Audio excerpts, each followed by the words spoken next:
Julita Nastia dari Prodi Pendidikan Bahasa, Sastra Indonesia dan Daerah, Fakultas Keguruan dan Ilmu Pendidikan, Universitas Mula Warman. Saya dari kelas PBSIA 2020 dengan NIM 20050760005. Pertama-tama, saya ingin mengucapkan terima kasih kepada Ibu Nina Kuena Hadi Putri SSSPD MPD selaku dosen saya mata kuliah Sejarah Sastra yang telah mensupport saya untuk membuat video ini. Jadi, ini adalah video ke-8 saya untuk mata kuliah Sejarah Sastra yang membahas tentang Ikhtisar Sejarah Sastra Indonesia oleh Ajib Rosidi.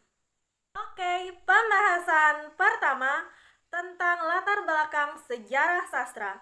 Jadi, di Indonesia, sejarah dan sastra menjadi satu dalam mitos sampai awal abad ke-20. Ketika kesadaran mistis itu berakhir, keduanya berjalan sendiri-sendiri, sekalipun keduanya merekam realitas, tetapi sejarah adalah ilmu dan sastra adalah imajinasi. Pembahasan kedua tentang penelaahan sastra Indonesia. Jadi, jumlah penelaah sastra Indonesia sampai sekarang relatif belum banyak. Pada masa sebelum perang, kita kenal Takdir Ali Jahbana dan Armin Pane. Sultan Takdir Ali Jahbana menulis beberapa karangan lepas dalam berbagai majalah tentang sastra Indonesia, tetapi hanya tentang puisi yang telah diterbitkannya sebagai buku, yaitu dua serangkai puisi lama pada tahun 1941 dan puisi baru pada tahun 1946, serta kebangkitan puisi baru Indonesia pada tahun 1969. Sedangkan Armin Pane menulis karangan tentang sastra Indonesia tetapi dalam bahasa Belanda, berjudul Kort Overzicht van de Moderne Indonesische Literatuur atau Pandangan Singkat tentang Sastra Indonesia Modern pada tahun 1949. Baru kemudian muncul penelaah sastra Indonesia yang mengabdikan seluruh perhatian dan hidupnya kepada pekerjaan itu. Orang itu ialah H.B. Jasin yang pada tahun-tahun menjelang Jepang datang bekerja sebagai sekretaris majalah Pujangga Baru. Jadi, adapun karya-karya sastra dari H.B. Jasin yaitu yang pertama, Bacaan Mulia Al-Quran, yang kedua, Gema Tanah Air Prosa dan Puisi pada tahun 1951, dan yang ketiga, Hairil Anwar Pelopor Angkatan 45 pada tahun 1956. Pembahasan ketiga tentang masalah angkatan. Jadi, masalah dalam sastra Indonesia menjadi ricuh dan kacau karena tidak ada pengertian yang jelas mengenai makna istilah angkatan itu sendiri.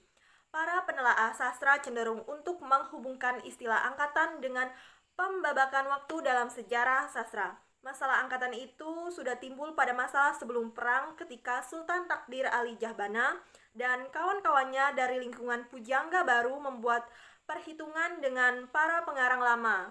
Istilah angkatan sendiri baru muncul pada masa sesudah perang, yaitu ketika Hairil Anwar dan kawan-kawannya menyatakan kehadirannya, yaitu para pengarang Pujangga Baru dan mempunyai ciri-ciri dan identitas yang berbeda daripada pengarang Pujangga Baru.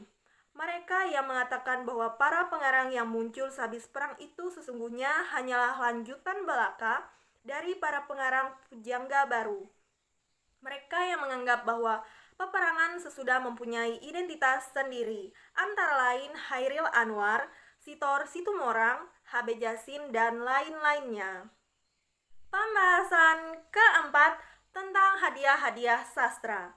Jadi, di negeri kita, hadiah-hadiah sastra itu selain diberikan sebagai penghargaan atas karya seorang sastrawan, juga bersifat perangsang, terutama untuk menumbuhkan minat terhadap sastra yang penerbitan dan penyebarannya masih sangat terbatas.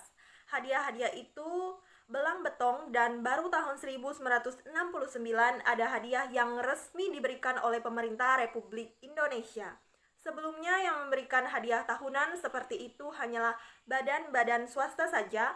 Untuk diketahui yaitu adapun hadiah-hadiah sastra, yang pertama hadiah sastra nasional BMKN, yang kedua hadiah sastra Yamin, yang ketiga hadiah tahunan pemerintah, dan yang keempat yaitu majalah-majalah.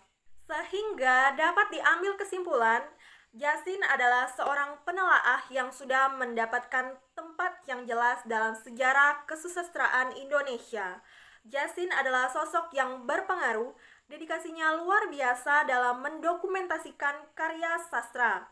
Berkat didikan dan bimbingannya muncullah sarjana-sarjana sastra yang menelaah sastra Indonesia.